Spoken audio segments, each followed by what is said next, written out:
Yo, Cliffjumper 1984, Red Rocks, the alcoholic Autobot, Natty Ice.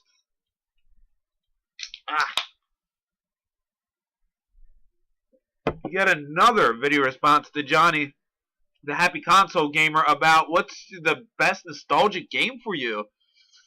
Oh man, I had to do some thinking about this. There was a couple that crossed my mind. Two of them being both Legend of Zeldas, only because my cousin, she had them before I did, and I was watching her play them, and I got, a couple minutes, while she was hogging her Nintendo up, trying to figure out what was going on, and that we're talking like 87 for, 1987 the year for Legend of Zelda when I played that, and then the Adventures of Link in 89. I would not get the first Legend of Zelda until 88, and Legend of Zelda Adventures of Link I would not get to probably 91, pretty late compared to that. And, I would, eventually get them and kill them, but that's not, the whole, 9 yards of it. I did a video about this a while ago, but this doesn't quite cut it either. Turtles 1. Why? Because it was the first video game I bought with my own money, even at, 8 years old, doing dumb little chores to get like $1 here, $1 there. I saved that $55. Oh, holy shit, think about $55 for this back in 1988, 89. That's fucking crazy. But that's not it either.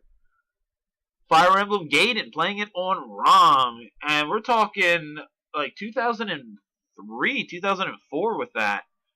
That shit. Now, that got me into the Fire Emblem series. Like, I love Fire Emblem. That shit's so badass. Almost every game kicks ass. But not quite it either. Only because it came so late in my life. When I was about 8, 7, I got my first Nintendo. And an A to Z video game store opened up. And they had 30, 40 games to rent. Maybe as low as 28, as much as 40. And these two games are there, and these are what I want to talk about real quick. Rygar and Wizards and Warriors, number 1. Why? Because everything I owned at the time, Mario Brothers, Pinball, Xenophobe, Xevious, Hogan's Alley, Duck Hunt, Gotcha. There's been like 1 or 2 other games. They were very straightforward. You either go, to the right, you use a gun to shoot things, it's pinball, I mean, stuff like that. When you think of these two games, you pick them up for the first time, and this was my first console ever being a gamer.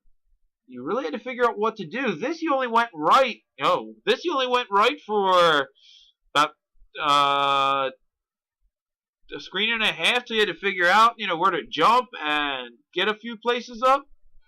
So, yeah, hold on a second, I got a call coming in.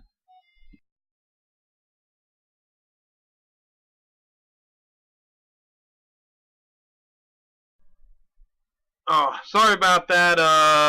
In other news, I just rejoined a band again, and we're figuring out band practice time right now. So, yeah, I'm going to be playing on stage again soon. But, yeah, that's besides the point. These two games, like, they were not straightforward. Again, like, you went to the right only so much. You had to figure out where to jump, and then you had to go to this other overhead stage to get the grappling hook and go from there. You start off at the first stage of Wizards and Warriors 1. You did not go right. You had to find the keys, go into certain trees to get up to the top level, yada yada, blasey blasey. But what's cool about them, and they're so nostalgic for me, is what made me progress as a fucking gamer. Yes, they showed you that, not a typical game is straightforward for me. That you had to do a little bit of exploring and thinking. Well, maybe not so much thinking on both these games, but you definitely had to do some exploring. So yeah, that's what I wanted to share real quick for everybody.